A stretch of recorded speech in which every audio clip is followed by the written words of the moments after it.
Hello friends, स्वागत है आप सभी का अपने यूट्यूब चैनल आद्या स्टडी एकेडमी में। मैं आशा करती हूँ आप सभी बहुत अच्छे होंगे और अपनी तैयारी बहुत अच्छी तरीके से कर रहे होंगे। जैसा कि आप सभी को पता है कि आपका सीटेट एग्ज़ाम सितंबर में होने वाला है, तो अभी भी आपके पास 40 दिन का टाइम बचा है। अगर आप सही स्ट्रेटजी के साथ सही दिशा में मेहनत करते हैं तो आप 40 दिन की तैयारी में भी सीटेट एग्ज़ाम में 120 प्लस स्कोर ला सकते हैं। बस आपकी तैयारी पक्की होनी चाहिए। तैयारी पक्की से मतलब कि एक तो तैयारी आपकी कंसिस्टेंसी के साथ होनी चाहिए, दूसरा आप टारगेट सेट करके तैयारी करें। टारगेट सेट करके जैसे आप सिलेबस के लिए आप फिक्स कर लीजिए कि हम इतना टाइम, इतने घंटे टाइम हम अपने सिलेबस के लिए देंगे, सिलेबस कंप्लीट करेंगे, फिर 1-2 घंटे हम टाइम देंगे क्वेश्चन की प्रैक्टिस के लिए। तो अगर आप ऐसे टारगेट सेट करके तैयारी करते हैं तो आप 40 दिन की तैयारी में आराम से 120 प्लस स्कोर ला सकते हैं। आप पिछला ही रिकॉर्ड उठा के देखिए, अभी फरवरी में जो आपका 2026 में सीटेट एग्जाम हुआ है, पेपर सेकंड की अगर हम बात करें तो पेपर सेकंड में सिर्फ 18% स्टूडेंट पास हुए हैं। सोचिए, सिर्फ 18% स्टूडेंट पास तब हुए हैं, जबकि आपका सीटेट एग्जाम क्या है, क्वालिफाइंग नेचर का एग्जाम है, जिसमें 60% मार्क्स आपको क्वालिफाई होने के लिए लाने पड़ते हैं। यानी अगर 100 स्टूडेंट ने पेपर दिया है तो 100 में से सिर्फ 18 स्टूडेंट पास हो रहे हैं, बाकी डिस्क्वालीफाई हो रहे हैं। तो इससे आपको क्या पता चलता है? इससे ये पता चलता है कि या तो आपने तैयारी शुरू की तो बिना सही सिलेबस के जानकारी की तैयारी शुरू की, या तो आपने एमसीक्यू प्रश्नों के माध्यम से तैयारी शुरू की। बहुत सारे स्टूडेंट क्या करते हैं, जब अपनी प्रिपरेशन स्टार्ट करते हैं तो वो सिर्फ और सिर्फ एमसीक्यू प्रश्नों की प्रैक्टिस करके एग्जाम देने चले जाते हैं। अब 2021 के बाद सीटेट एग्जाम का ये लेवल नहीं रहा है कि सिर्फ आप क्वेश्चन की प्रैक्टिस करके एग्जाम देने चले जाइए और आपका एग्जाम क्वालिफाई हो जाए। अब ऐसे प्रश्न आते हैं, लिंदी प्रश्न आते हैं, इतने समझ पे आधारित प्रश्न आते हैं कि आपको उसके लिए सिलेबस यानी कंटेंट आपको पढ़ना ही पढ़ना पड़ेगा।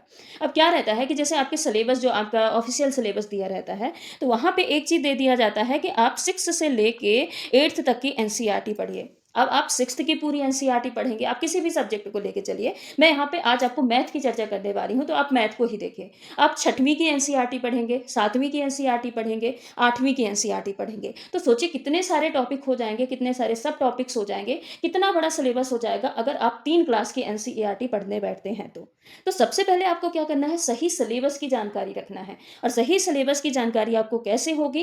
प्रीवियस ईयर क्वेश्चन के एनालिसिस के आधार पे। यानी जब आप प्रीवियस ईयर क्वेश्चन की एनालिसिस करेंगे तब आपको इंपॉर्टेंट टॉपिक्स पता चलेंगे। आपको पता चलेगा कि किस टॉपिक से कितने प्रश्न पूछे जाते हैं और कौन कौन से टॉपिक हैं जो कि सबसे ज़्यादा पूछे जाते हैं, या फिर कौन कौन से टॉपिक हैं जो कि आपके एग्जाम में आते हैं। और ये आपको प्रीवियस ईयर क्वेश्चन के एनालिसिस के आधार पे ही पता चलेगा। ठीक है, तो आपको सबसे पहले सही सिलेबस की जानकारी रखना है, और सिलेबस तो आपको कंप्लीट करना ही करना है। आपको ये गलती बिल्कुल नहीं करनी है कि आप क्वेश्चन के माध्यम से चले जाइए तैयारी करके एग्जाम देने, क्योंकि अब प्रश्नों का स्तर आप खुद ही देख सकते हैं और आप पासिंग परसेंटेज भी देख के अंदाजा लगा सकते हैं कि अगर इतना इजी पेपर आ रहा होता, इतना आसान पेपर रहता, तो क्यों 18% स्टूडेंट ही पास होते, बाकी स्टूडेंट क्यों डिस्क्वालीफाई हो जाते? क्योंकि सिलेबस तो सबके लिए सेम था, क्वेश्चन पेपर भी सबके लिए सेम था, टाइम ड्यूरेशन भी सबके लिए सेम था, फिर भी आप देखिए सिर्फ 18% स्टूडेंट पास हुए हैं, बाकी डिस्क्वालीफाई हुए हैं। तो आपको सही सिलेबस की जानकारी होनी चाहिए। और अगर आप सबसे पहले इंपॉर्टेंट टॉपिक्स फाइंड कर लिए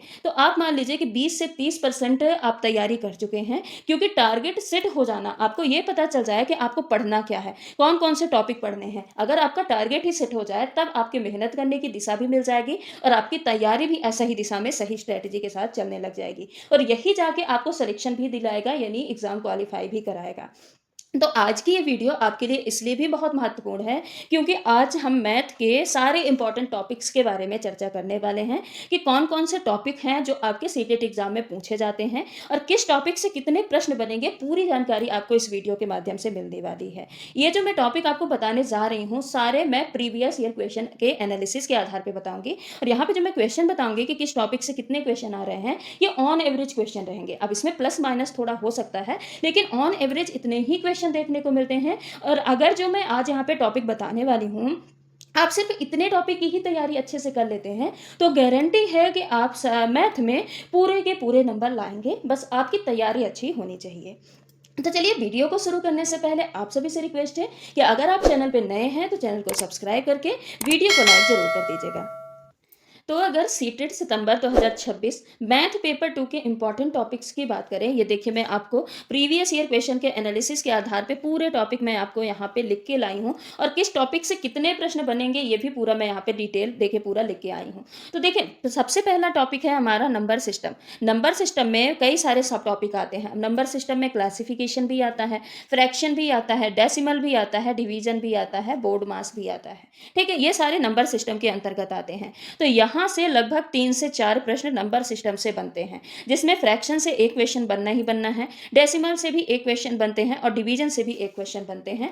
मोटे मोटे तौर पे अगर आप याद रखें तो नंबर सिस्टम से आपके 3 से लेके 4 क्वेश्चन बनते हैं। अब यहाँ पे प्लस माइनस एक हो सकता है। दूसरा हमारा टॉपिक है एक्सपोनेंट। अब देखिए यहाँ पे एक्सपोनेंट में क्या क्या पढ़ना रहता है आपको, ये यहाँ पे आपको घातांक और करणी मेन ये टॉपिक होता है। यहाँ पे आपको स्क्वायर और क्यूब पढ़ना रहता है, और साथ ही स्क्वायर रूट और क्यूब रूट पढ़ना रहता है। और यहाँ से भी आपसे 1 से 2 क्वेश्चन पूछे जाते हैं।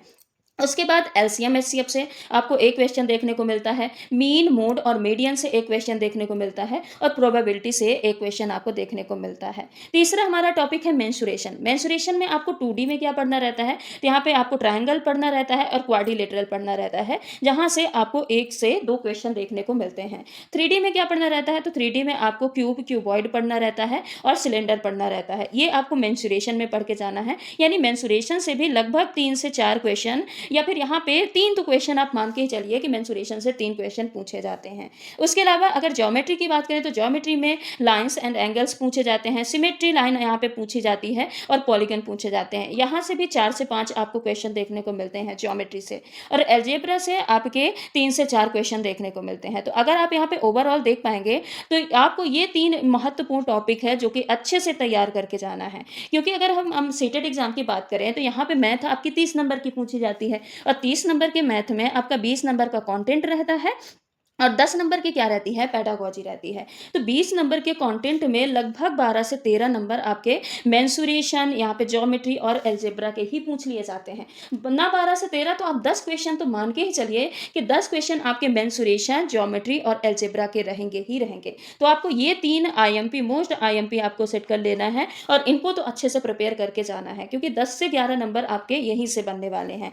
उसके बाद आपका 60 से 8 नंबर, लगभग 7-8 नंबर का आपका ये नंबर सिस्टम और exponents, LCM HCF, mean mode median और प्रोबेबिलिटी के आपके क्वेश्चन रहते हैं। 6 से 7 क्वेश्चन यहाँ से बनते हैं।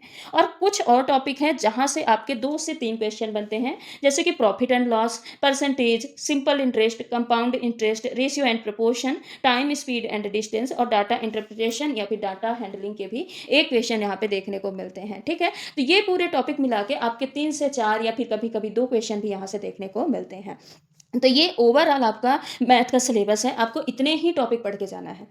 अगर आप इतने टॉपिक अच्छे से तैयार कर लेते हैं ना, तो आपके मैथ में कंटेंट वाले पोर्शन में टोटल नंबर आएंगे, इसकी गारंटी है। आप इतने टॉपिक अच्छे से तैयार कर लीजिए, क्योंकि जो सीटेट होता है ना, सीटेट एग्जाम में कभी भी सिलेबस से बाहर क्वेश्चन नहीं पूछे जाते। तो एक तो आपके सिलेबस से अंदर क्वेश्चन पूछे जाएंगे, और दूसरा आपका पीवाईक्यू क्वेश्चन से बनते हैं। जो आपके सीटेट के एग्जाम जो पेपर बनता है, पेपर 2 ही आधार पर तो सेट होता है, एक आपका पीवाईक्यू क्वेश्चन और दूसरा आपका सिलेबस। इससे बाहर आपके एक भी क्वेश्चन नहीं बनते हैं, इसलिए आपको ये सिलेबस कंप्लीट करके जाना है। ये इंपॉर्टेंट टॉपिक है जो कि आपको पढ़ के जाना है, क्योंकि आप अगर पूरा 6th की एनसीईआरटी पढ़ेंगे, 7th की एनसीईआरटी पढ़ेंगे, 8th की एनसीईआरटी पढ़ेंगे, तो ऐसा आप पढ़ेंगे तो बहुत सारे टॉपिक आपको मिलेंगे और बहुत बड़ा सिलेबस हो जाएगा। उतना आपको नहीं पढ़ के जाना है, वो अननेसेसरी रहेगा। जो पेपर बनना है वो इन्हीं टॉपिक से बनना है, इसलिए आपको ये टॉपिक जरूर कंप्लीट करके जाना है। इसके अलावा साइंस की तैयारी आपको कैसे करनी है, कौन कौन से इंपॉर्टेंट क्वेश्चन पढ़ने हैं, पूरा मैंने डिटेल आपको बताया है।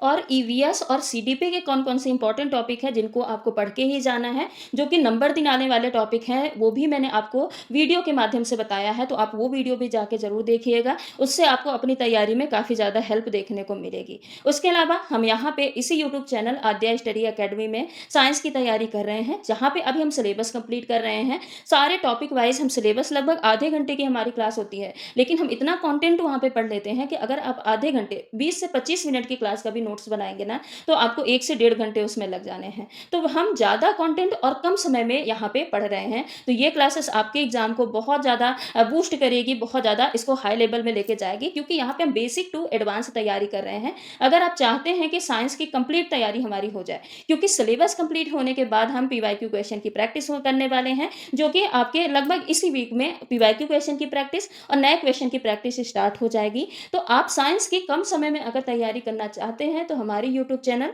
आद्या स्टडी अकेडमी के साथ जरूर जुड़िएगा। यहाँ पे आपको बेसिक टू एडवांस लेवल तक की साइंस की पूरी तैयारी कराई जाएगी, साथ ही कैसे क्वेश्चन पूछे जाते हैं और किस पैटर्न में क्वेश्चन पूछे जाते हैं, पूरी जानकारी आपको उसी क्लास में मिल जाएगी। तो आप हमारे यूट्यूब चैनल आद्या स्टडी अकेडमी के साथ जरूर जुड़िएगा।